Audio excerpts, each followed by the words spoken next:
Mary had a little man. The fault. We believe that all men are created equal. To the magnificent mosaic that is America. From radio beacon to radio beacon. I have a dream today. Change has come to America. Believe me. Help is on the way. Knock, knock. Who's there? It's a figment of your imagination. Randi Rhodes Show. Turn up your mind. Oh, let's start here. We have got to talk about the fundamentals of our worldview and what it would look like to build a society based on our distinct worldview, which is different from the left, different from a godless, atheist, constructivist, liberal worldview. And what does that look like? Does that look like a society where you have gay marriage and birth control and contraceptives and legal, ubiquitous internet pornography and all the rest, but transgender kids aren't playing in girls' water polo? No, that's not what it looks like. It looks like a society where women don't have the right to vote. And it looks like a society where boys and girls get married as teenagers and start having kids, and they don't use birth control, and they don't use contraceptives, and they have big families and a high birth rate. And it looks like women wearing veils at church. And it looks like women not being in the workforce. And it looks like mothers raising their kids. And it looks like pornography being banned. And homosexuality and transsexuality, as well as heterosexual sodomy, as well as fornication and adultery being shamed by the society, and maybe in some places, in some jurisdictions, regulated by the law. It's not enough to say we're against trannies. You got to be against women's rights too. It's not enough to be against blue-haired feminism. You got to be against women getting educated. Okay? What? Or else, what are we really trying to achieve here? 1999? 1999 sucked too. We want to go back to 1099. We want to go back to the Middle Ages. Oh, my God. Happy Friday, you bastards. Did you ever wonder what they want? Did you ever wonder what MAGA's future looked like to them? It looks like you better talk to your mullah is what it looks like. It doesn't look anything like democracy or America or any civilized place on this planet. It looks like, I don't know, you're going to have to choose. Does it look like Saudi Arabia? Does it look like Iran? I guess it depends on whether you fall in the Sunni or the Shia category. But yeah, you better talk to your mullah, because Nick Fuentes, when I showed this to Brett, and I did show it to him because I said, you're just not even going to believe, like, they're just putting it out there now that the Supreme Court is being, it's ruled by six of them. They are so emboldened now to say what the future should look like for them, for the maggots, what it should look like in the white supremacist mullah world, in the theocratic future of the United States. And again, which religion depends on if you're Sunni or Shia, I suppose. And so I showed it to Brett, and Brett said, "Oh, he's kidding. It's performance art, Randy. I'm definitely stuck on its performance art. He's going to drop the other shoe at some point. Brilliant.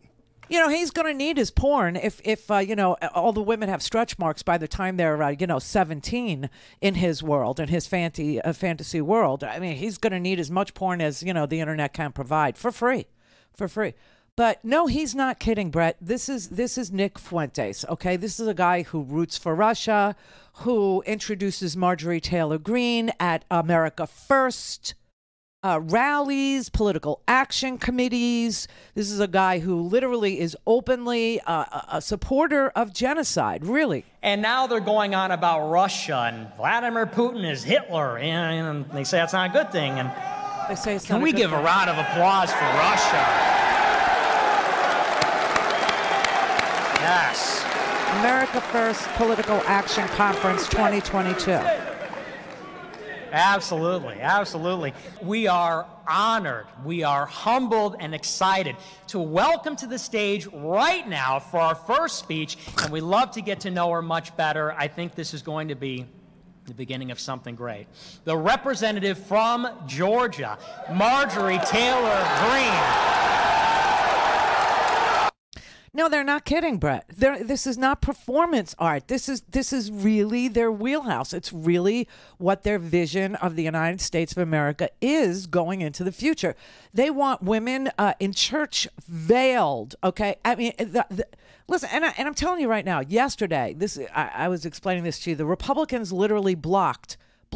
They don't even want to debate it. Taking up a Senate bill that would guarantee the freedom to travel for women in this country. Freedom to travel is now a debatable thing in the United States Senate. Okay, and you've got senators like I told you yesterday, that sharp, useless-looking one, that James Lankford thing from Oklahoma. He blocked it. He blocked it saying, this is not about freedom to travel for the woman. This is about freedom to travel for the child.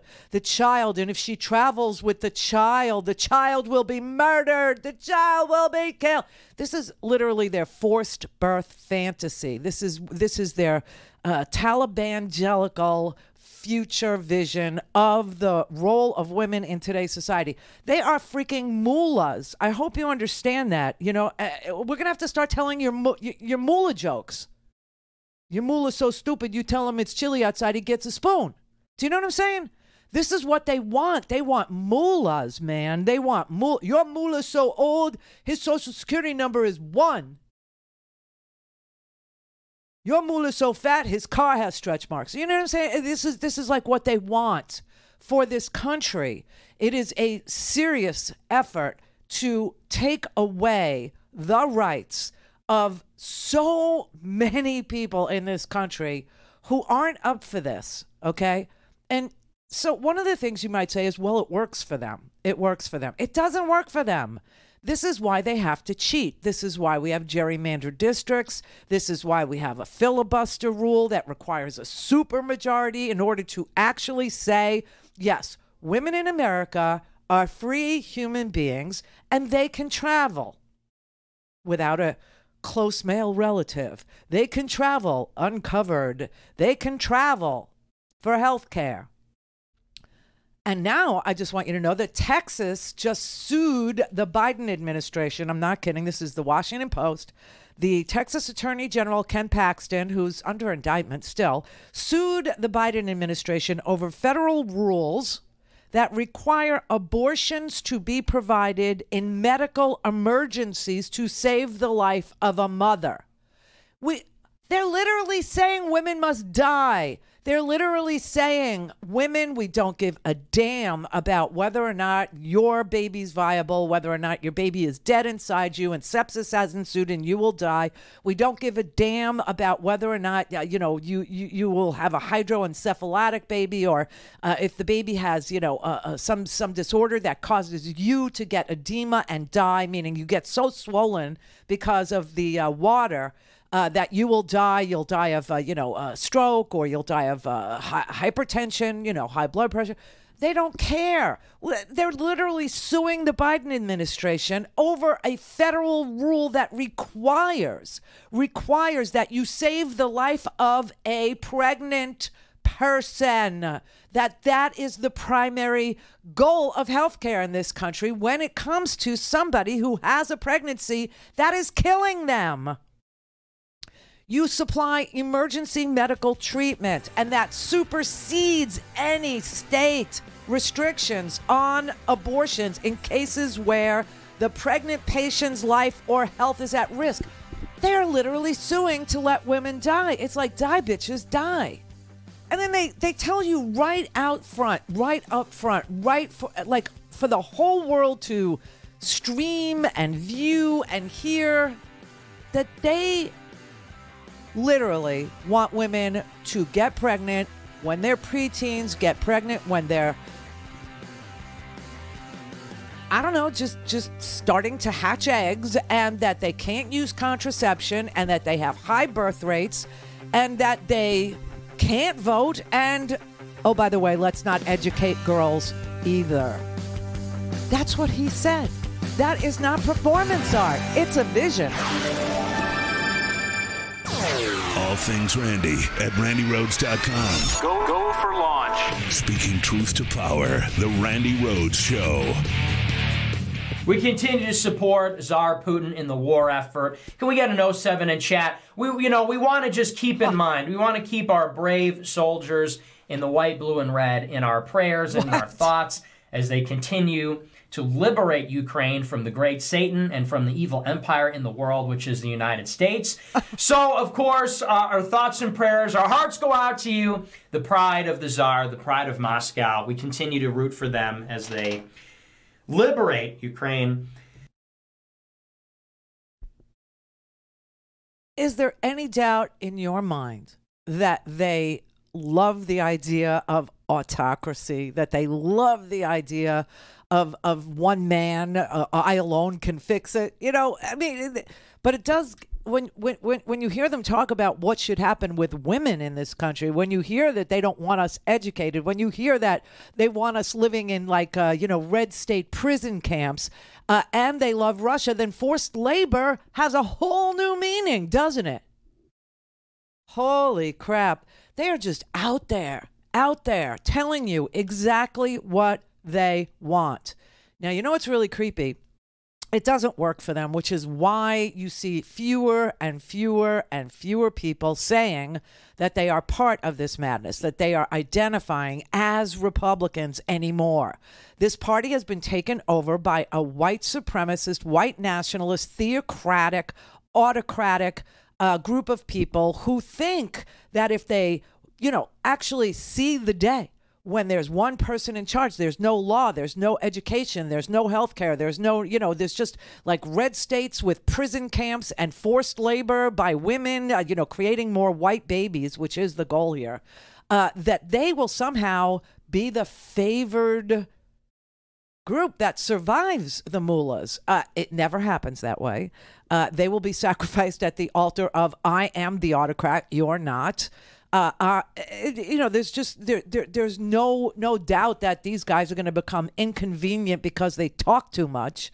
They got big mouths and they talk too much. But it is an amazing thing that's going on in this country. However, what we know is there are many, many millions more of us than there are of them. And by them, I mean white supremacist, white nationalist, autocratic dictators. Little dictator wannabes, never will be's, but little dictators nevertheless. Now, if I just look at party affiliation and understand that the amount of people that still do say they're Republican doesn't necessarily mean that they're down with this, but they will have to leave that party. And I don't care if they, self-identify as independents or something else, whatever you want to say, that's fine with me. But you're going to have to disassociate yourself with this because your party no longer exists as a constitutional party. Your party no longer exists as a country, as a place where country America is important to them or is valuable to them. He just trashed America. He just said that he's rooting for Vladimir Putin to liberate Ukraine right out of their lives, by the way, the pro-life people, to free them from the United States, which is a horrible place, according to the white supremacists. It's a terrible experiment gone awry. It's not worth defending anymore. And yet they show up at these America First political action committees alongside serving Congress members who do take an oath to protect and defend the Constitution and this country from all enemies, foreign and domestic. And then they appear on stage with people who are domestic, violent extremists who want to overthrow this government and actually tried to do it. Hence the January 6th committee, etc. All right. So how many more of us are there than them? And by them, I'm just doing the two-party system because that's all we have to go on. So if you look at the numbers, it doesn't look good for them. It really doesn't look good at all.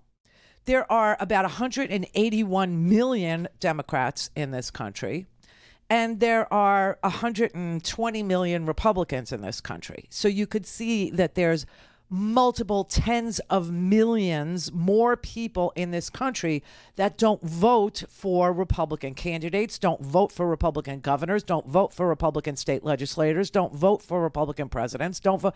And yet And yet, we've had all these Republican presidents. We have all these Republican legislatures. We have all these Republican governors. How is that happening? Okay, that's rigging the system. That's the minority rule. And the reason why they're so autocratic now, the reason why they think they have a chance now is very simple. Not yet, but the next term, the next session of the United States Supreme Court with the 6, I don't even know what to characterize them as, theocratic, the 6 religious zealots that sit on the Supreme Court that have the same theocratic, autocratic vision that is shared by the white supremacist, white nationalist crowd. They are going to hear a case next term, by next summer, before the 2024 election. We will know whether we have a democracy or not. We will know.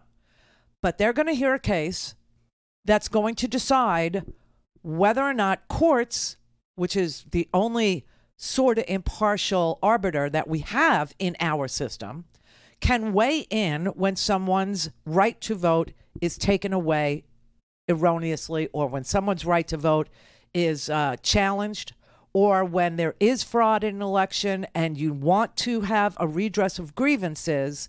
Right now, you go to court. It's what Donald Trump did 61 times. But because he lost 61 times, the Supreme Court would like to skip the whole messiness of the court. And the Supreme Court would like to go directly to the gerrymandered legislatures, the gerrymandered state legislatures. And they would like for the gerrymandered state legislatures, in order to preserve their minority rule in this country, to overturn the results of a free and fair election if they don't like it. Or to decide in cases where fraud is alleged, whether or not fraud actually occurred based on the outcome of the election. Did they like it or didn't they like it? If they did like it, no fraud occurred. If they didn't like it, fraud occurred. You can see where we actually are. And you can hear what the vision is if you listen to them. They will show you who they are. They will tell you every damn thing. Every damn thing. Here's another miscreant, okay, telling you that, okay, so let me do it this way. First of all, you know the case of the 10-year-old girl, right? The 10-year-old girl got medical care in a state other than Ohio because Ohio decided to ban abortion even in the case of rape, even in the case of incest. Okay. And so this girl who was 10 years old was reported by a doctor in Ohio to Child Services and then picked up a phone and called a colleague of hers in Indiana because Indiana, well, by the end of this month, they will outlaw abortion, after 6 weeks, just probably, exactly like Ohio, maybe even entirely, who knows. But right now, it's not banned. And so the doctor in Ohio called a colleague in Indiana who helped this girl and her family. Now, wait. Call in, connect. To speak to Randi, call 561-270-3844. 561-270-3844. This is the Attorney General of the state of Indiana, where the 10-year-old girl fled to get medical care. I shouldn't be here, right? I mean, first of all, this is an illegal immigration issue because likely of Biden's lawlessness at the border and everything going on down there. That's why Indiana, as a non-border state, has actually filed several independent lawsuits on that. Then we have the rape, and then we have this abortion activist acting as a doctor with a history of failing to report. So we're gathering the information, we're gathering the evidence as we speak, and we're going to fight this to the end, including looking at her licensure if she failed to report. And in Indiana, it's a crime to not report, to intentionally not report. Okay, so the Washington Post actually was able to get the records, and they showed yesterday afternoon that doctor whose face they are now broadcasting so that she will be in harm's way, so that people who have, misinformation or disinformation about saving the life of a 10-year-old so that they could then identify her and do a Tiller the baby killer number. I mean, this is really happening. It's on, right? So anyway, the Washington Post got records, and they show that this doctor, I don't even want to say her name, although I know it, and you probably do too, she reported properly the 10-year-old's abortion to the relevant state agencies before the legally mandated deadline to do so. And apparently in Indiana, you have to report, these kinds of, terrible, terrible things. Providers are required to report all pregnancy terminations within 30 days. So the state gets to know whether or not, you've undergone an abortion. Okay, so that's interesting. But for patients younger than 16, which is the case here, the reporting window is now cut to 3 days. And the doctors have to alert the Department of Health and the Department of Child Services. That's exactly what happened here, and that's where the story came from. The story came from the Department of Child Services, okay? That is where the newspaper, the local newspaper, was reporting the information. We still should not know and don't know the identity of this family because it's none of our business, you understand? But now they want to go after this doctor. They want to go after her and cause her violence. They're not even concerned with the kid. They're not even concerned with the fact that this happens all the time in this country. I mean, there were other doctors who commented for this Washington Post story, and they were just disgusted. They said, quote, "There are so many cases just like that one. Every abortion provider I am privileged to know is taking care of patients that are preteens victimized and impregnated by predators. This story isn't new. This isn't something that was just invented. The story wasn't invented either. This just shows that restrictions and regulations don't prevent abortion. They only serve to make them less safe. This is a waste of government time and of taxpayer dollars for a political stunt that doesn't even chase after the actual criminal here. It doesn't even center on the victim and instead focuses on a physician providing legal and evidence-based care." Now, I want you to know that the state that this family, this terribly damaged family, had to go to in order to get the medical care is Indiana, as you know. And so they are getting ready to codify, I hate that word at this point, the National Right to Life's handwritten piece of dung legislation crafted by a man named Jim Bopp. What an unfortunate name for a guy who's, trying to force, fornication and labor. Jim Bopp. Terrible. But they are going to try to outlaw Indiana's abortion services in their Republican-controlled legislature. They're holding a special session later this month, and it is expected that they will take from Jim Bopp, from the General Counsel for the National Right to Life Association, they will take his legislation and pass it. And his legislation completely bans abortions with the sole exception of the mother's life being at stake. Texas doesn't even want the mother's life being at stake to be a reason that women could seek help in terminating a pregnancy that is literally killing them. They just don't care. They just don't care. And 10-year-olds will not be able to go to Indiana to get the medical care that they can't get in Ohio now. So let me explain this to you. Because we know that there are 61 million more of us, I must tell you that every single one of us, every single one of even Republicans who are still identifying as Republicans, but know that the party is over, that this has to end, that this is not an American party, that this isn't a legitimate party, that this isn't a party that, believes in freedom of movement about the country, freedom of decision-making, freedom of choice, freedom of religion, they don't believe in any of that. They are mullahs in waiting. They want a theocracy. They want an autocratic government. They want, one guy, like a Putin maybe, or the head mullah in Iran. Okay, this is what they want. This is the way that they envision the future of the United States of America going. And so I just want you to understand, do not be voting on gas prices. Do not vote on the price of groceries unless you understand that Republicans have blocked even the debate of anti-gouging legislation that the Democrats tried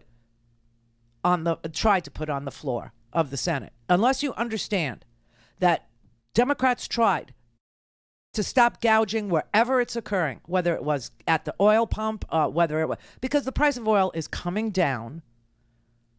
Joe Biden released millions and millions and millions of gallons from the strategic oil reserve. He's in Saudi Arabia now. Believe me, I don't think he wants to be there. But the outlook for the global economy is not great. This is according to the International Monetary Fund. It's a global pandemic that we had. Globally, supply chains were disrupted. Globally, we still have people that are being, in China, they're still being, manipulated to not leave their houses. You still have, all kinds of lockdowns in China that are hindering the supply chains, that are crimping the world's pandemic recovery. So don't be voting on what is a global issue in this next election, because it's a global recession or it's global inflation. Let's hope it's not an American recession, okay? Let's hope that we can avoid a recession, but it's the consequence of saying that a global pandemic was a hoax. It's the consequence of the whole world not agreeing that COVID was something to take seriously and that people needed to protect themselves from a virus. Okay? So don't be voting on that. It's global. This is the Randi Rhodes Show. To speak with Randi, dial 561-270-3844. That's 561-270-3844. So Brett thought this was the same Nick Fuentes. He thought this was the same white nationalist. No, this is a different white nationalist I'm about to play. This is a guy named Dalton. I'm a proponent of bullying. I think if you're a loser, you should be bullied and hopefully you fix yourself. If you're fat, you should be bullied and lose weight. If you're dumb, you should be bullied and you should educate yourself more. If you're trans, you should be bullied and not be trans anymore. It's not a hard concept to follow. Of course, everyone reacts differently, so I'm not saying just bully everybody. But as a general rule of thumb, I think bullying is good, for the most part. Harassment's not good, but bullying can be. Start bullying. Start bullying again. And make sodomy and homosexual relations and being trans illegal. Now we're talking. Now we're cooking with gas. I'm loving it. This is where we need to go right here. Someone needs to tell him how gay he really is. No, it's fine. Well, first of all, being bullied made him the man he is today, so why wouldn't he advocate for it? But second, all these guys seem to be very Brett, fixated that on sodomy. That guy confronts you or me in New York and Brooklyn outside the mall. You know, when he's walking out with his Neiman Marcus bags and we get in his face, that guy pees his pants, okay? That guy completely caves to pressure. That guy doesn't bully people. That guy is a chicken. That guy is a coward. That guy likes to talk about bullying. But this is a man who folds like a three-legged stool when I confront him, okay? It's a guy who never made it out of gym class without getting the crap kicked out of him.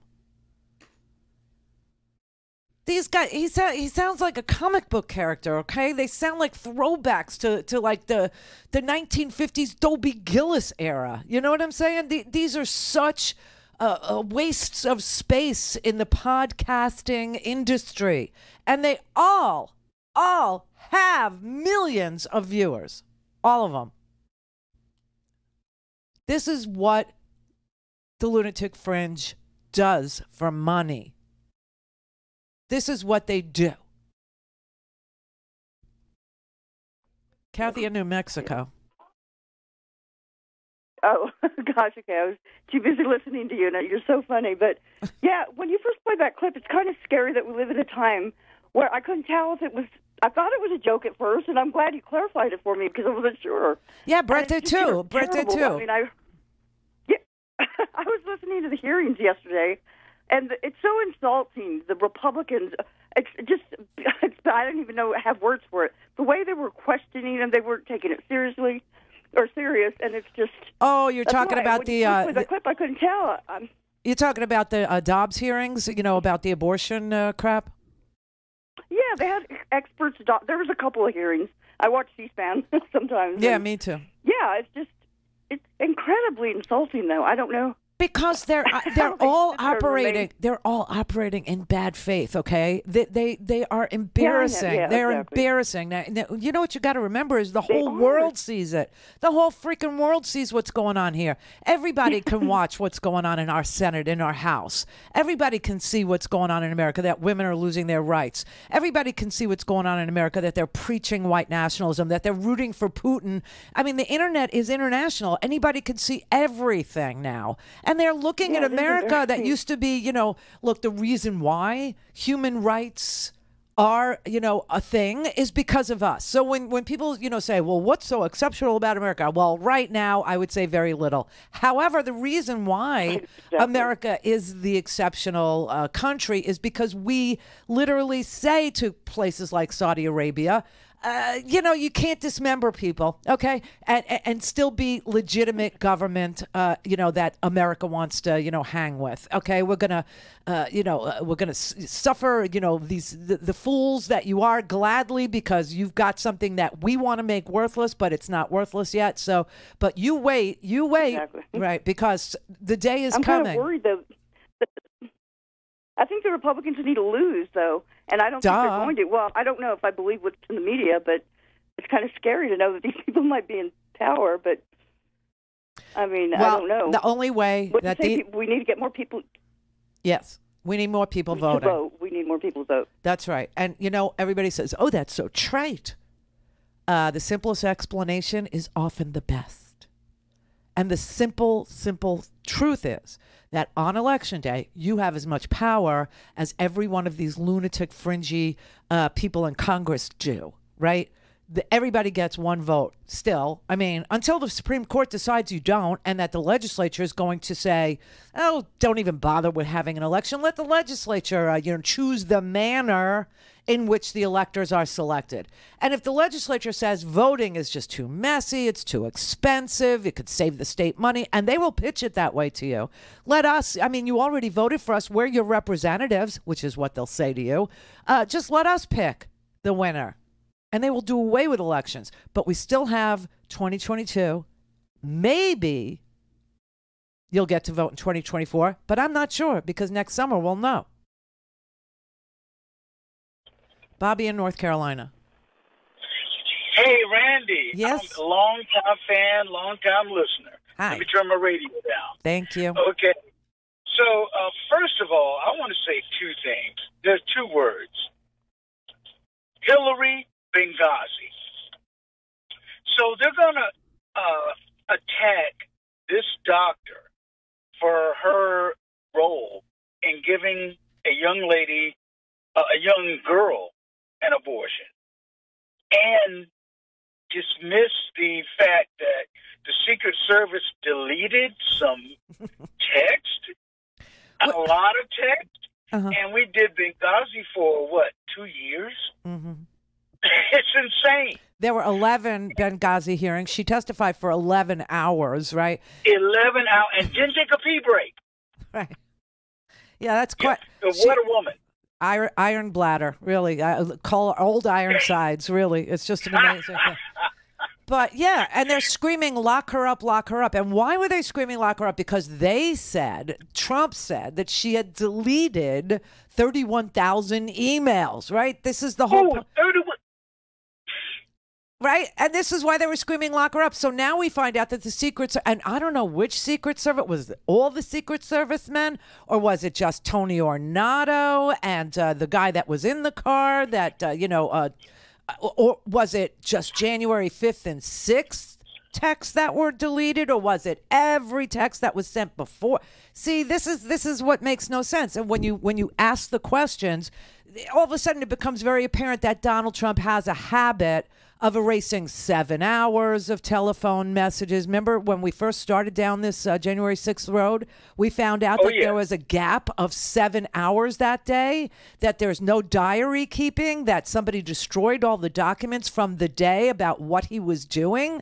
And now the January 6th committee had to go out and recreate the day through people he interacted with, right? Randy, so let me get this right. So you can sexually assault a 10-year-old girl. Yes.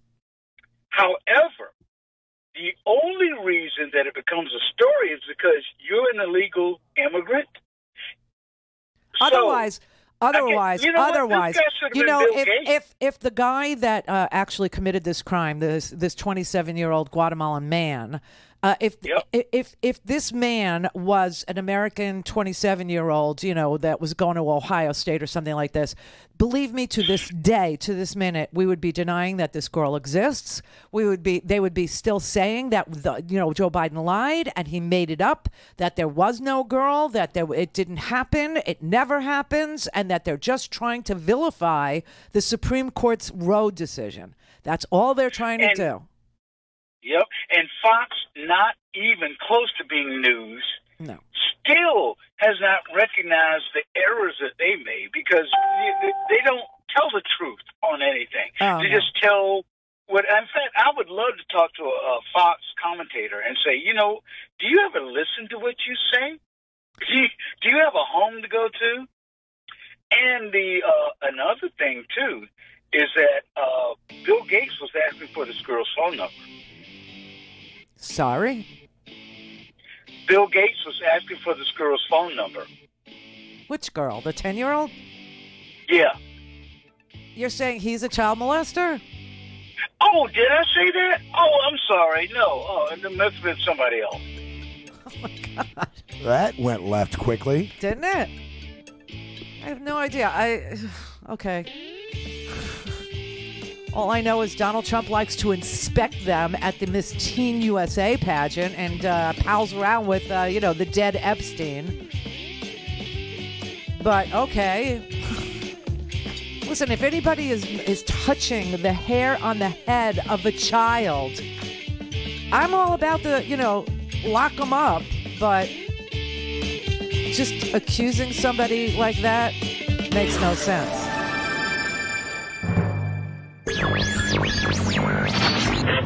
Mary had a little man. We believe that all men are created equal. To the magnificent mosaic that is America. From radio beacon to radio beacon. I have a dream today. Change has come to America. Believe me. Help is on the way. Knock, knock. Who's there? It's a figment of your imagination. Randi Rhodes Show.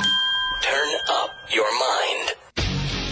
The Inspector General, an independent watchdog with the Department of Homeland Security, says that the Secret Service not only deleted many text messages around the time of January 6th, but that they did it after his office requested them. The Inspector General telling lawmakers that there have been delays and confusion and how these records have been turned over. But this morning, the Secret Service is pushing back in a statement to ABC News, stating the insinuation that the Secret Service maliciously deleted text messages following a request is false. In fact, the Secret Service has been fully cooperating.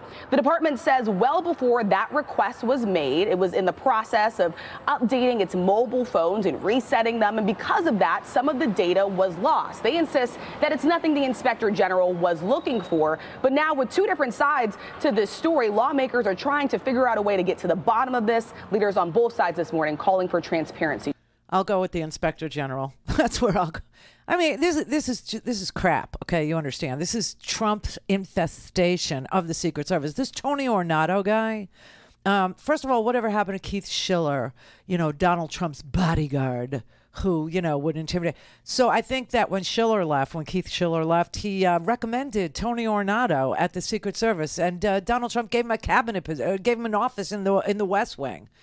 Okay, and so this is what the testimony from Cassidy Hutchinson showed us, that Tony Ornato and the guy who was, protecting Donald Trump that day, that Donald Trump apparently, reached across the seat from the SUV. It was an SUV they were in, okay? It wasn't the Beast. It wasn't a limousine where he's way, way in the back. No, this was an SUV, and Donald Trump was told he could not go to the Capitol, which is the important part of the story, that Donald Trump secretly had always planned on going to the Capitol, and that the Secret Service felt that it would not be a safe thing for him to do and did not want to take him to the Capitol. And he lost his mind, and he became violent, and he apparently reached over the car seat and tried to grab the steering wheel. And when that didn't work, he grabbed the clavicle of the Secret Service agent. That's the story that the Secret Service agent, two of them, Tony Ornato and the other one, Robert Engel, told Cassidy Hutchinson in Tony Ornato's office after they came back from the Save America rally. Oh my God. Anyway, this is what Cassidy Hutchinson testified to. When you returned to the White House in the motorcade after the president's speech, where did you go? When I returned to the White House, I walked upstairs towards the Chief of Staff's office, and I noticed Mr. Ornato lingering outside of the office. And once we had made eye contact, he quickly waved me to go into his office, which was just across the hall from mine. When I went in, he shut the door, and I noticed Bobby Engel, who is the head of Mr. Trump's security detail, sitting in a chair, just looking somewhat discombobulated and a little lost. And I looked at Tony, and he had said, "Did you effing hear what happened in the Beast?" I said, "No, Tony, I just got back. What happened?" Tony proceeded to tell me that when the president got in the Beast, he was under the impression from Mr. Meadows that the off-the-record movement to the Capitol was still possible and likely to happen, but that Bobby had more information. So once the president had gotten into the vehicle with Bobby, he thought that they were going up to the Capitol, and when Bobby had relayed to him, we don't have the assets to do it, it's not secure, we're going back to the West Wing, the president had a very angry response to that. Tony described him as being irate. The president said something to the effect of, "I'm the effing president, take me up to the Capitol now." To which Bobby responded, "Sir, we have to go back to the West Wing." The president reached up towards the front of the vehicle to grab at the steering wheel. Mr. Engel grabbed his arm, said, "Sir, you need to take your hand off the steering wheel. We're going back to the West Wing. We're not going to the Capitol." Mr. Trump then used his free hand to lunge towards Bobby Engel, and when Mr. Ornato had recounted this story to me, he had motioned towards his clavicles. So that's how she testified under oath. And it has since been corroborated by the Secret Service. That happened, a week ago?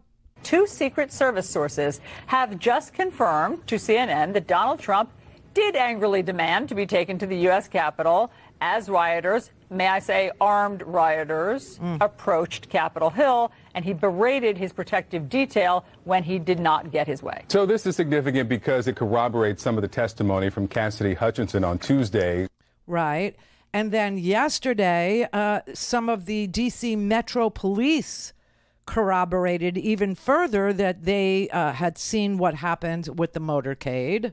So do we know who this witness is and what exactly they're saying that allegedly backs up Cassidy Hutchinson's testimony?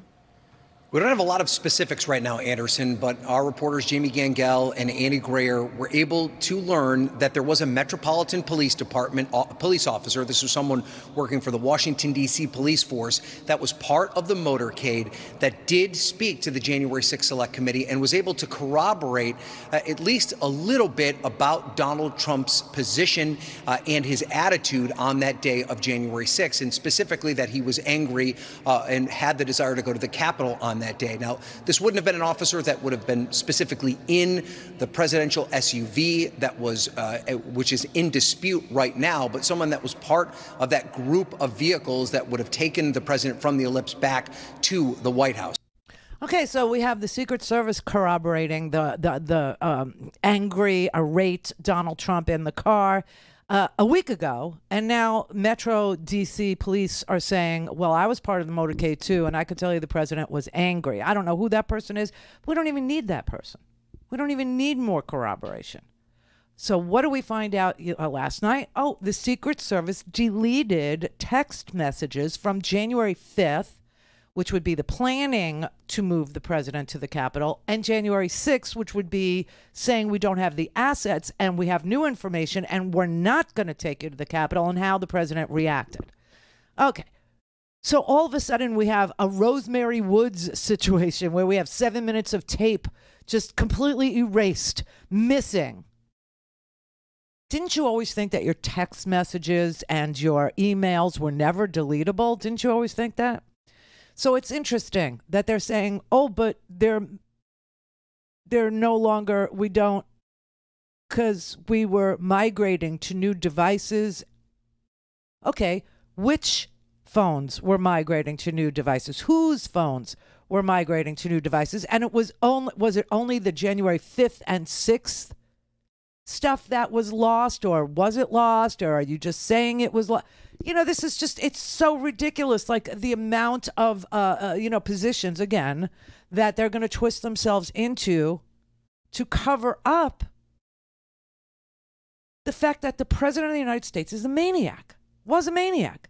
He's a Mango Mussolini. The guy was just like out of control all the time. And you know what, I hate to, I still think Mike Pence needs to show up. Let me put it that way. I still think Mike Pence needs to show up because Mike Pence would be the ultimate corroboration. Why? I don't know if you remember this or not, but Philip Rucker and Carol Lenning wrote a book called I Alone Can Fix It. And in that book, which came out months ago, some of the book was excerpted, and one of the chapters that was excerpted was in the Washington Post. It's 32 pages. It's a whole chapter, and it happens to be this chapter. And in this chapter about what happened to Mike Pence on January 6th, Mike Pence and Keith Kellogg, who was his security advisor, and Mark Short, who's his chief of staff, said that Mike Pence would not get in a car with the Secret Service because he didn't trust them. All things Randy at RandyRhodes.com. Go for launch. Speaking truth to power, the Randi Rhodes Show. So I don't know if you remember this story or not, that Mike Pence, when he was holed up at the Capitol in the basement, the Secret Service went to Mike Pence and said, okay, get in the car, we'll get you out of here. Apparently they were taking him to, they wanted to take him to Andrews Air Force Base for his protection, for his safety. Mike Pence was so suspicious of the Secret Service that he would not get in the car. The testimony from Mark Short, his chief of staff, was, and Keith Kellogg, his national security advisor, was, that Mike Pence believed that they would take him to Alaska just to get him out of the building so he couldn't certify the results of the election or have him killed. So when his Secret Service agents, including one of them who was carrying the nuclear football with him, were chased out by these neo-fascists, and they ran down to some still undisclosed mysterious place in the Capitol. He uttered what I think are the 6 most chilling words of this entire thing I've seen so far. He said, "I'm not getting in that car." That's the moment it all came down to, after all the pressure from Trump and his allies to get Mike Pence to do their bidding and keep Donald Trump in office. The insurrectionist mob had breached the building. The Secret Service hustles Pence down into the underground parking garage, and they want to take him away from the Capitol, but he refuses to go. Why does he refuse going?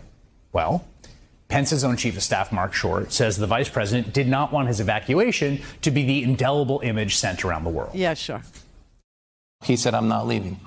And the reason he said he's not leaving is because he said he did not want our adversaries across the globe to see a 15-car motorcade fleeing the Capitol. I think he exerted enormous leadership under enormous pressure. And I think he, again, despite efforts to have him evacuate, he's like, I don't want that visual for the world to see. I'm going to stay here. Okay, so that's what Mark Short says, right? This is an image he doesn't want to project to the world, and so I'm going to stay here for symbolic purposes, essentially. But, you know, Pence was not the only one who did not want to leave the Capitol complex that day, despite the terror unfolding. For example, Democratic Congressman Ruben Gallego of Arizona described another immediate tactical reason for staying put.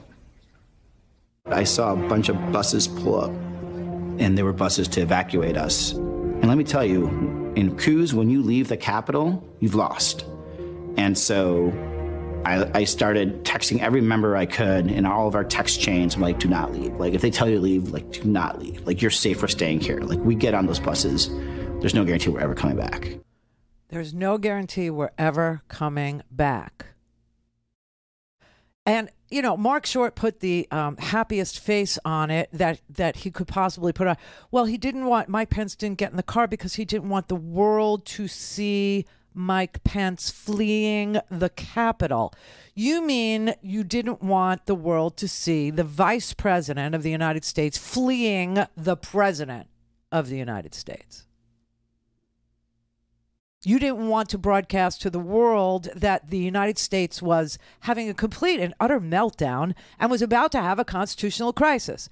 So, and the members of the House didn't want to leave because the members of the House understood that the Constitution mandates that they certify this election on this day. It must be done. And that's why they wouldn't leave. That's why they stayed. That's why Mike Pence stayed. You know, the story is getting clearer and clearer. These are clips from a couple months ago, right? A senior Secret Service official warned Mark Meadows of potential violence ahead of January 6th. And Hugo Lowell of The Guardian is reporting that the committee appears to have been examining that official named Anthony Ornato.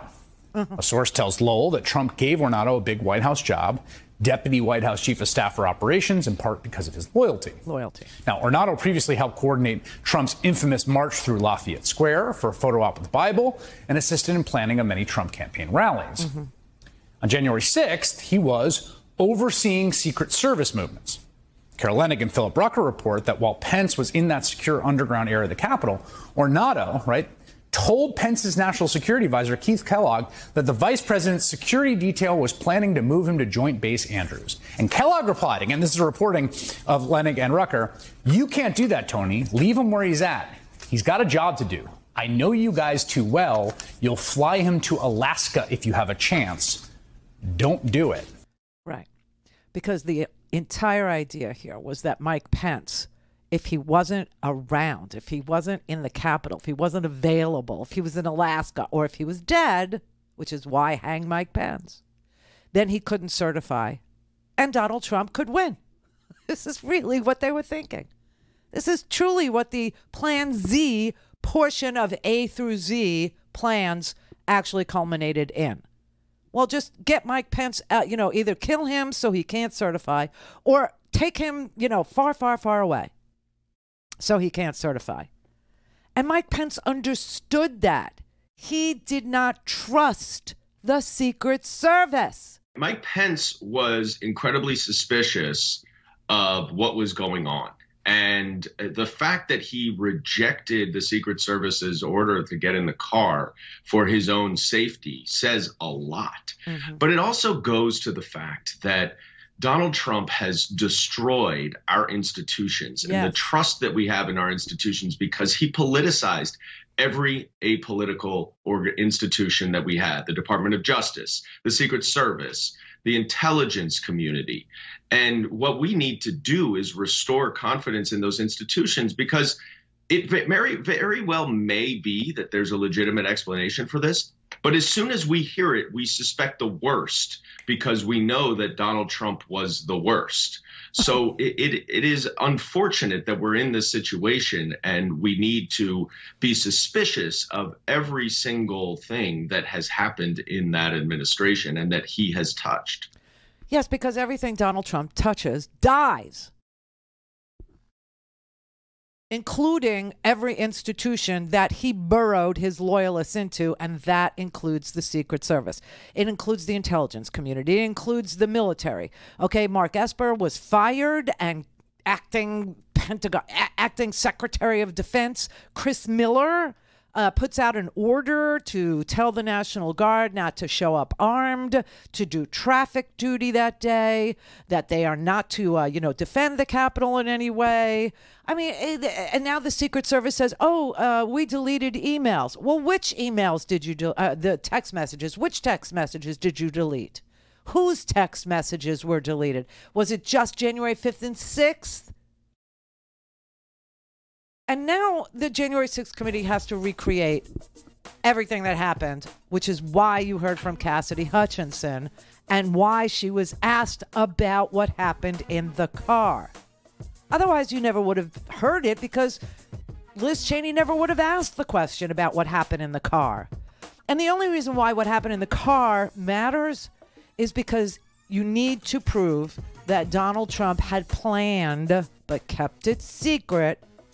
That shows consciousness of guilt, and we all know now that intent is part of a criminal charge. You have to prove that he knew, A, what he was doing was illegal, B, that he had consciousness of guilt, and that's what this portion of his behavior shows, consciousness of guilt, that he intended to go up to the Capitol, but kept it secret.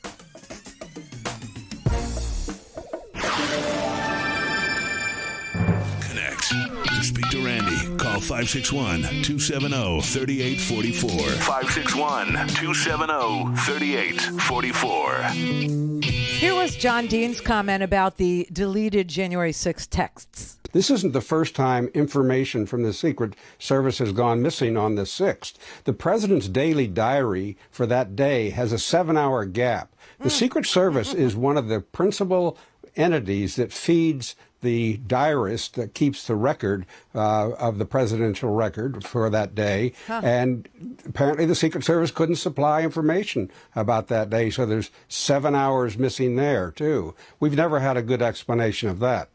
So this is a pattern, and it's troubling.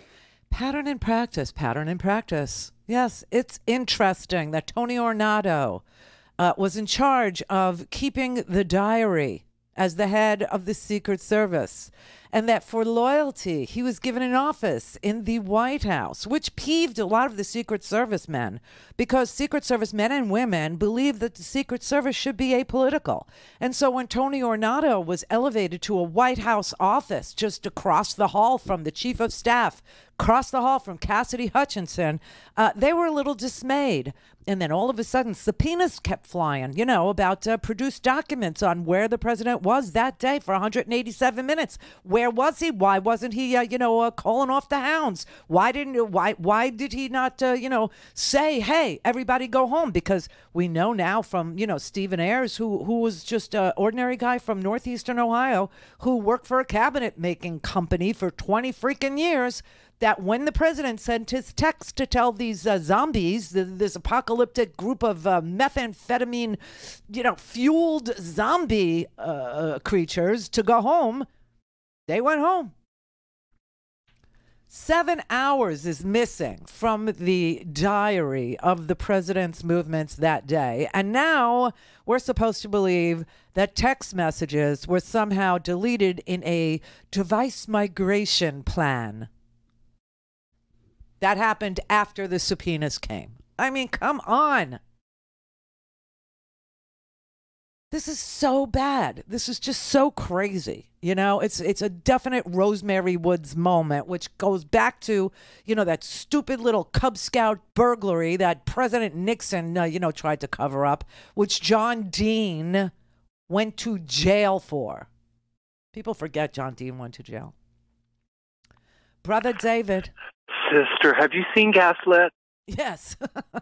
Right? Yeah. Other than Somebody Somewhere and The Staircase, yeah, it is my second most riveting television program of 2022. What's your first? This one that's supposedly winding up next Thursday in prime time. And I'm kind of hoping it turns into a mini-series. Well, if you leave it to Liz Cheney, it shall, because she is literally the master of the miniseries. She is the master of the cliffhanger, too. Just a little bit, you think? Yeah. Exactly. Yep. But, yeah. Come over. I'm so glad you brought up. Come and over. No, Liz, when you run, I won't vote for you, but I really do still admire you. I want you after all the Trump votes for doing this. Okay. I'm like, I do. I totally do. I'm inviting you to my house. Are you? Yes. I keep saying to you, come over, and you don't hear me. Oh, I didn't realize that's what you were saying. Well, all right, I'm there. Yeah, come over. I'm in. I'm there. Right? Brother David's come coming, over. I'm coming. I have pool toys. I have new pool toys that Howard. No. Yeah, he was supposed to surprise me with them, but he blew the surprise last night, and so I know that they're there. I'm very excited about the whole thing. Well, I'll wear a caftan. There you go. Yeah, I'm there. I'm in. Just fly. I have a caftan for you. I have several. And gorgeous girdles to boot. Yes. Gorgeous girdles for everyone. Everyone. Take care. So here's my bottom line. Okay. And Go ahead. I'll let you go. No. Because I know lots of people want to talk to you. Yes. But we really have gone down to Occam's razor with all this. Yes. It is that simple. Yes. This could be the last free and fair election of our lives. We're here. Hi, chat room. You know what to do. If you don't know what I mean when I say that, ask somebody else in the chat room. They'll explain. In this case, it's get 10 people who aren't registered to vote registered. Yes. Turn thoughts. That's our sword. That's what we have. Turn thoughts and prayers into register and vote. End of story. This is where we are. You take care of yourself. You come over. You keep moving. He moves east all the time. He started he started in California. Then I met him in Las Vegas. Brother David we're talking about. Then he moved to Kansas, a little further east. Now he's in Michigan. So I'm like, just come over already. Come over. There's pool toys. I have Coronas. I have pool toys. Tiki torches. Fun towels. Kohl's had a sale on beach towels. I think I paid like $8. $8. You've also got delicious spinach artichoke dip. I had when you Ridiculous. came over, Ridiculous. but I had to pitch it because it was July 4th, and I'm looking at the date, going, no, nobody's eating this. And I chucked it, and I should have just brought it in and given it to you along with the spinach lasagna Alfredo. Because see, what you don't know is Brett is a spinach junkie. He's Popeye. He loves freaking spinach and anything creamy, anything at all. So he came over so I could meet his new girl, who is wonderful. Don't blow it. And so I cooked a big thing. I had a big thing, but it was very much pork fest and creamy spinach thing. So I made spinach artichoke dip, in the slow cooker. There's nothing to it, but it's so delicious. And then I made a spinach lasagna Alfredo, which is very complicated, very, very time consuming. You have to make a sauce. You have to make a filling. You have to roll. You have to make pinwheels and then, coat and bake. I mean, it was just a whole thing. And so I brought in the spinach lasagna Alfredo because that takes so long to make, and it was just a shame to see it just sit in my refrigerator because I don't eat carbs. So I handled that for you. No problem. But I forgot to bring in the spinach artichoke dip, which is well, it's too much spinach. You'll be pooping spinach for weeks. But it was a good dinner, right? And we made pulled pork. I made ribs. Oh, my God, the ribs, the sauce on the pork. The sauce on the pork was... ridiculous. It was ridiculous. I'm a really good cook. Listen, I tell you, some days, like if we don't get to vote anymore, like if the Supreme Court delivers this opinion next summer and they go, okay, we don't need you people anymore. We don't need you. We're going to let your state legislatures choose the electors. We're going to just say, screw it, If that happens, I was thinking maybe I just put a camera over my kitchen island and I do TikTok cooking videos. Believe me, I've thought about it because I love doing it, and nobody will come and kill me because the food's damn good. Do you know what I'm saying? But I keep doing politics in a second Trump presidency, or after the Supreme Court takes away people's right to vote and the theocracy takes hold, and I have to wear a veil if I want to leave my house. I'm not leaving my house. You understand? I'm not. So I was thinking, like, what could I do? What could I do to occupy my time? What do I love to do? Well, there's only two things, right? There's three things. Defending democracy, right up there. Next, I love to cook, and then gardening. Now, if they fail to legalize the marijuana, I'm kind of screwed. But if they legalize it, oh man, could I put out some video? You should see the babies this year. Fatality. This is the Randi Rhodes Show. To speak with Randi, dial 561-270-3844. That's 561-270-3844. Okay, this is local news from Colorado. Listen to this. Republican clerk Tina Peters is a fugitive tonight. A warrant is out for her arrest for leaving Colorado without a judge's permission while she faces felony charges for tampering with election equipment. Colorado's most famous election denier revealed her location out of state in hilarious fashion when she demanded a recount in her Secretary of State's race by filing a certified letter from Nevada. Criminal mastermind is not a phrase that seems to apply. Here's politics guy Marshall Zellinger. Can you guys help me say Tina? This event is in Las Vegas. Tina Peters, come on up. Tina. That's a beautiful specimen. The CSPOA conference is the Constitutional Sheriffs and Peace Officers Association. Basically, they believe the Constitution gives them more power than the president. Peters spoke at this conference on Tuesday. This right here is a letter to Secretary Jenna Griswold. She showed off a letter to the crowd. That letter is this request for a recount in her Republican primary for Secretary of State, a race she lost by 88,000 votes. I've got to go get it notarized, and this is going off to Jenna Griswold today. That's how the Republican Mesa County District Attorney found out she was out of state without a judge's permission. The recount request was notarized in Nevada. She's been out of jail on bond in her felony case regarding the tampering of Mesa County election equipment. That case also requires her to get permission to leave the state. Okay, so there's a reason why this crossed my mind as, oh my God, I have to show you this today. And that's because yesterday I was watching Mike Lindell's TV channel, and Mike Lindell was announcing that he had gotten new information from Mesa. Now, I'm sure everybody that heard that yesterday was thinking Mesa, Arizona. No, it was Mesa, Colorado. Tina Peters, who is facing felony charges for hacking the machines and doing something crazy with the data to make it show that Donald Trump won or some such, just lost her Secretary of State's race, and went.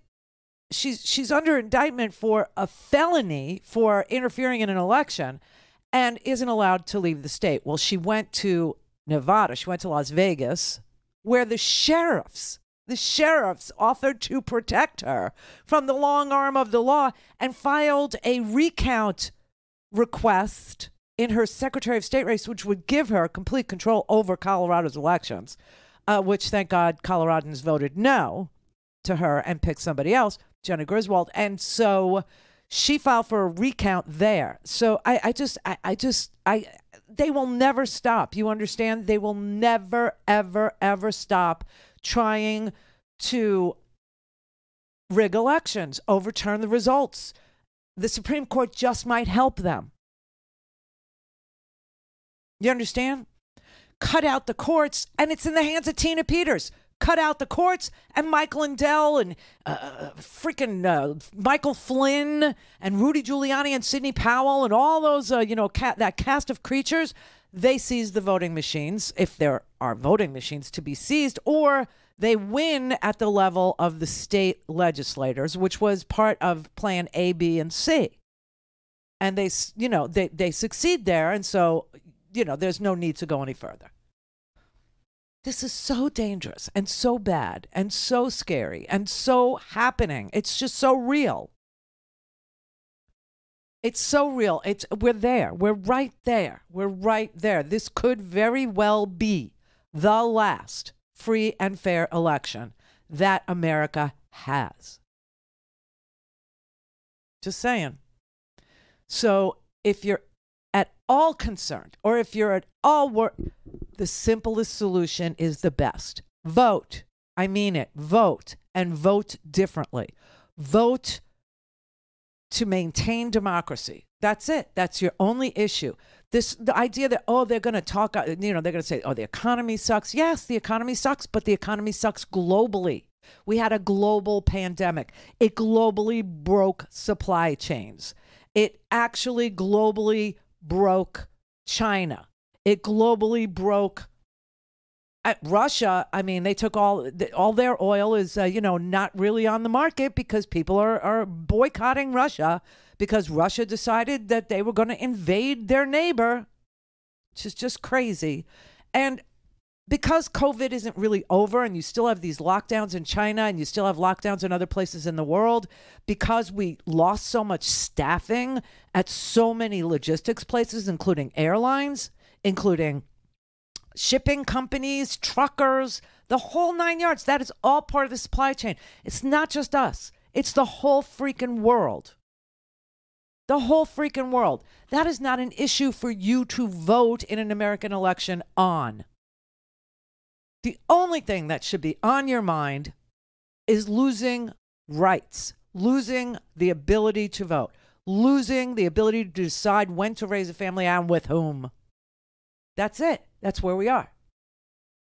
I can't explain to you enough times how they're going to try and make it about the border again, or they're going to, which is, by the way, their fault. And by them, I mean the Republicans, because we have tried to do comprehensive immigration reform as a country forever, and they like the issue so much. In fact, they're mourning the loss of Roe v. Wade as an issue. They're literally scared that they sold it so hard and that people were, so willing to go down that bad road with them about, religion is all that matters when it comes to, raising families, the life of a mother, rape of a 10-year-old, rape of a 12-year-old. It's the only thing that matters is religion. Don't make it doubly worse by allowing that person not to be pregnant at 10 when you weigh, 50, 60 pounds? I mean, think about what they're talking about. And they understand that Americans are thinking about what they're talking about. And they're sort of freaking out. So they're going to start saying, look, it's the border, or look, it's the economy. This is not an American thing, the economy, the price of things. It's a gouging issue, number one. And number two, it's a supply chain issue. It's the result of supply and demand being out of whack. And also, Russia invaded Ukraine, which isn't helping with the price of food, and it's not helping with the price of oil. Although it is coming down. It is. Vince in Virginia. Hey, Randy. Hey. I just wanted to say it is so scary to watch these guys get propagandized and radicalized by Russian propaganda. It's so obvious, and it's scary because it's so effective. Yeah, look, there is no enemy of the United States that isn't pleased right now with the state of affairs here. I don't even know if I should say Russian propaganda, but it lines up so perfectly. I mean, Donald Trump is like the perfect puppet. And the guy when they were talking about Mike Pence getting in the car, and how that was indicative of how Trump has destroyed all of our institutions. Yeah, it's like, I was thinking he didn't want to get in the car because he thought they might take him out in the car as well, right? Like, just forget driving somewhere else. Like, Look, the whole thing was to keep Mike Pence from functioning that day by hook or by crook. That's what the gallows were there for. The gallows were there as the last ditch effort. If Mike Pence didn't get in the car and they weren't able to drive him to Alaska or Florida or someplace where he couldn't do his job, then they were to kill him. That's what that was for. I spent all day talking to a really good friend of mine who I'm a person of color. He is not, and he he's a Trump supporter all day long. And he's talking about this Biden thing and some, Biden is not my ideal president either, okay? Let's just face facts. Yeah, but I'm like, well, dude, okay, don't you? But you know what? You know what it is true? What is true? That if the matchup is again, God forbid, but if the matchup again is Biden and Trump, 92% of Democrats would vote for Biden again. Yes, I would too. I still ask him, don't you believe he sent alternate electors? Yeah. I said, well, don't you believe then the crowd was out there to pressure Mike Pence to go ahead and sign him? Well, and he switched the subject. You're breaking up, but I'm just going to leave you with this. This is Harry Dunn, one of the police officers. I've been at the Capitol. I'll start my 15th year in November, and I think it's safe to say I've seen over 1,000 protests, and nothing to the point of this level of violence, this level of rage. These people were like possessed. I said this before, like possessed zombies. They were possessed, and there wasn't any rational discussions that could be had with these people. These people, you hear there were clips of people saying these people want blood, and they showed it and they drew it. So my best advice right now: pool toys and beer. Meet me here Monday.